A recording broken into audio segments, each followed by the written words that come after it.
سلامونه ملګرو، الله دې وکړي چې ټول روغ او جوړ یاست او ژوند مو ښه روان وي. ملګرو، د یو نوي درس سره بیا ستاسو خدمت کې حاضر یم. امید ده چې هغه تیر شوي دا 2 نوي درسونه تاسو کتلي، څه ناڅه مو زده کړي.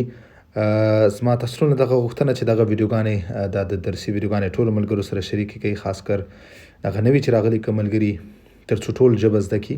ژبه ډېره زیاته ضروري ده. ژبې نه بغیر دلته ژوند کول ډېر زیات مشکله دی. تاسو ته کار ته ضرورت دی، روزمره ژوند دپاره ستاسو ته د ژبې ضرورت دی. نو نن چې کوم درس دی دا د تیر شوي د 2 درسونو چې کومه سلسله موږ شروع کړې وه د کارونو په اړه کې، هغې کې دا 3مه برخه ده. یو بله ویډیو د 4مه برخه. زه یو بله ویډیو دې کې کوم 4 برخې پوره کوم، هغې نه بعد بیا مخکې بیا ګرامر ته ځو. نو نن چې کومه 3مه برخه کې ما څه داسې مهم کم کارونه یې هغه ما راغونډ کړي چې هغه ته په فرانسوي کې څه ویلی کېږي. په ننني درس کې ټول ناول چې کوم موږ سره لغات دی هغه د لو ماسون. لو ماسون ویلی کېږي، ډېر ملګري په دې باندې پوهېږي، مزدور ته، لیبر ته، دا خښتې مختې چې جوړوي، یا په انګلیسي کې لیبر مطلب عمومي ډول په ټول مزدور ته د استفاده کېږي. نو لو ماسون که چېرې موږ سره مذکر وي نو بیا موږ ویلی شو لو ماسون. بیا که چېرې موږ سره مؤنث وي، لکه مؤنث نه موږ سره ښځه یا جینۍ، نو بیا موږ او تاسو ویلی شو لماسون. دلته اوس دغه ان چې کوم دی هغه 2 ځل راغلی، نو دا تلفظ کېږي. صحیح دی؟ لماسون دا بیا تلفظ کېږي. دویم چې کوم لفظ موږ سره دی هغه د لو شفوغ. لو شفوغ ویلی کېږي ډریور ته، څوک چې موټر چلوي، لو شفوغ. صحیح دی؟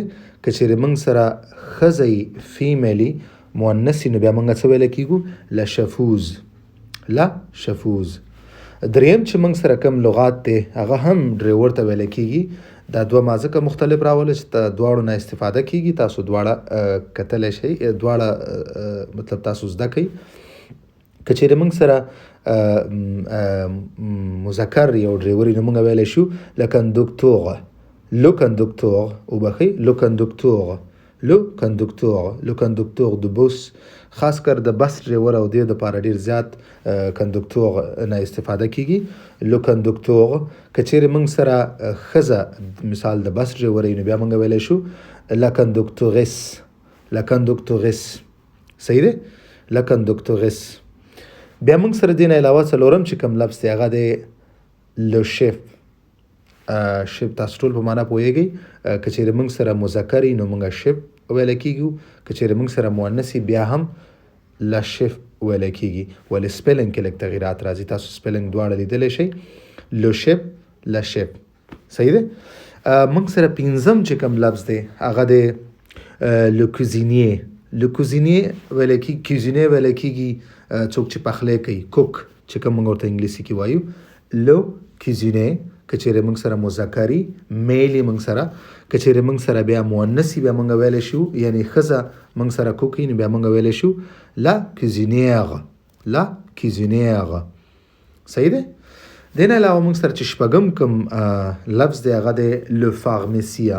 لو فارمیسیا، تاسو فارمیسي ته دلته ځئ، دوایي ترې اخلئ. څوک چې هلته کار کوي، بل څوک چې دوایي جوړوي، څوک چې په فارمیسي کې کار کوي نو هغه ته موږ ویلی. که چېرې موږ سره مذکر یي، سړی یي، مطلب مرد یي، نو بیا موږ ویلی شو لو فارمیسیا. لو فارمیسیا. که چېرې موږ سره ښځه یي، لا فارمیسین. تاسو اخره کې وګورئ، هلته بیا 2 ځلې ان راځي، سپیلنګ کې فرق دی. لا فارمیسین بیا موږ تلفظ کولی شو که چېرې موږ سره ښځه یي. بیا 9م نمبر چې کوم موږ سره لغات دی او اخري چې کوم دی هغه لو پروفیسر. دا به تاسو ډېر زیات اورېدلی، استاد ته ویلی کېږي. دا مؤنث دپاره هم مغه یو سپیلنګ دی. سپیلنګ کې لږ یو ای چې کوم د اخره کې زیاتېږي، لا پروفیسر. نو دا دواړه یو شانتي تلفظ کېږي. دا چې کوم دا ننني موږ سره په ننني درس کې دا هغه لغات دي چې موږ په روزمره ژوند کې ډېر زیات استفاده کوو. ما دلته راوړي دي.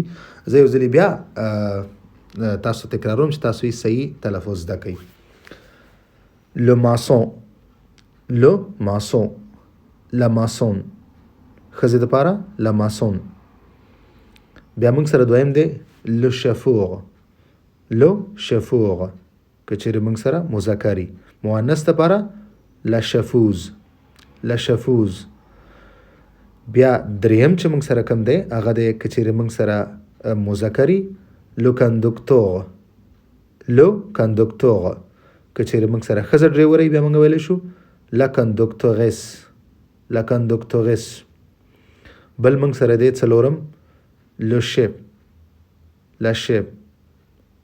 بیا موږ سره پنځم دی لو کیزینې. لو کیزینې. که چیرې موږ سره مذکري که چیرې موږ سره مؤنثي بیا موږ وایو لا کیزینېر. لا کیزینېر. دې نه علاوه که موږ سره شپږم لفظ دی هغه دی لو فارمیسیا. لو فارمیسیا. که چیرې موږ سره مذکري لو فارمیسیا موږ تلفظ کوو.